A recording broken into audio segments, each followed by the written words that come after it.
മധ്യപ്രദേശിൽ ഭരണകക്ഷിയായ ബിജെപിക്ക് കനത്ത ആഘാതം നൽകിക്കൊണ്ട് തദ്ദേശ സ്വയംഭരണ ഉപതെരഞ്ഞെടുപ്പ് ഫലങ്ങൾ പുറത്തുവന്നു. മധ്യപ്രദേശിലെ തദ്ദേശ സ്വയംഭരണ ഉപതെരഞ്ഞെടുപ്പിൽ ബിജെപിയുടെ കരുത്തരായ നേതാക്കളും അവരുടെ കുടുംബാംഗങ്ങളും കോൺഗ്രസ് സ്ഥാനാർത്ഥികളോട് ദയനീയമായ പരാജയമാണ് ഏറ്റുവാങ്ങേണ്ടി വന്നത്. ബിജെപിയുടെ ശക്തി കേന്ദ്രങ്ങൾ എന്ന് കരുതിയിരുന്ന പലയിടങ്ങളിലും ബിജെപിയുടെ കരുത്തുറ്റ നേതാക്കൾ പരാജയപ്പെട്ടപ്പോൾ കോൺഗ്രസും സ്വതന്ത്ര സ്ഥാനാർത്ഥികളും അപ്രതീക്ഷിത മുന്നേറ്റമാണ് നടത്തിയത്. 54 സർപഞ്ച് സ്ഥാനങ്ങളിലേക്കും വിവിധ ജില്ലാ ജനപദ് പഞ്ചായത്ത് അംഗങ്ങൾക്കുമായാണ് വോട്ടെടുപ്പ് നടന്നത്.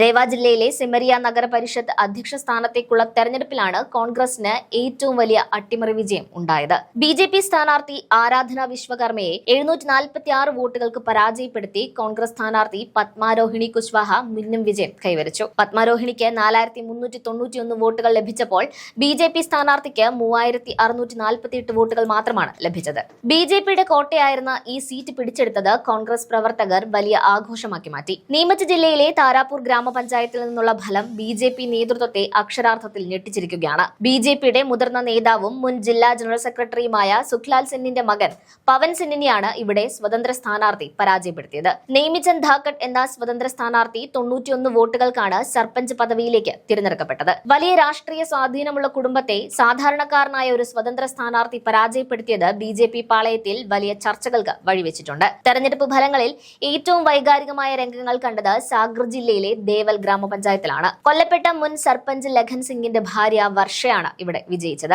ലഖൻ സിംഗിന്റെ മരണത്തെ തുടർന്ന് നടന്ന ഈ പോരാട്ടത്തിൽ വർഷ 667 വോട്ടുകൾ നേടിയാണ് വിജയമുറപ്പിച്ചത്. എന്നാൽ വിജയത്തിന് ശേഷം ഗ്രാമത്തിൽ ആഘോഷങ്ങളൊന്നും ഉണ്ടായില്ല.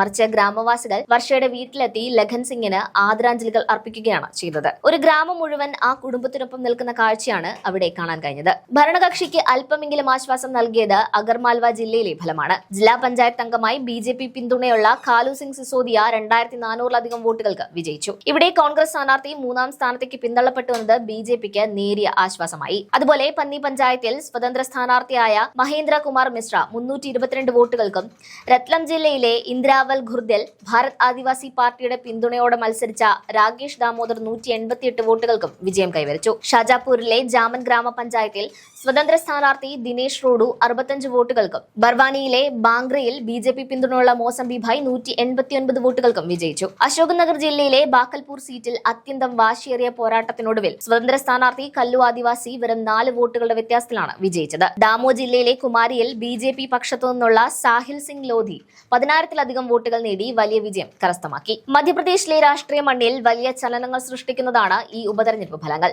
ബിജെപിയുടെ ഉറച്ച കോട്ടകളിൽ പോലും വിള്ളലുകൾ വീഴ്ത്തിക്കൊണ്ട് കോൺഗ്രസും സ്വതന്ത്ര സ്ഥാനാർത്ഥികളും മുന്നേറുന്നത് ഭരണകക്ഷിക്ക് കൃത്യമായ മുന്നറിയിപ്പാണ് നൽകുന്നത്.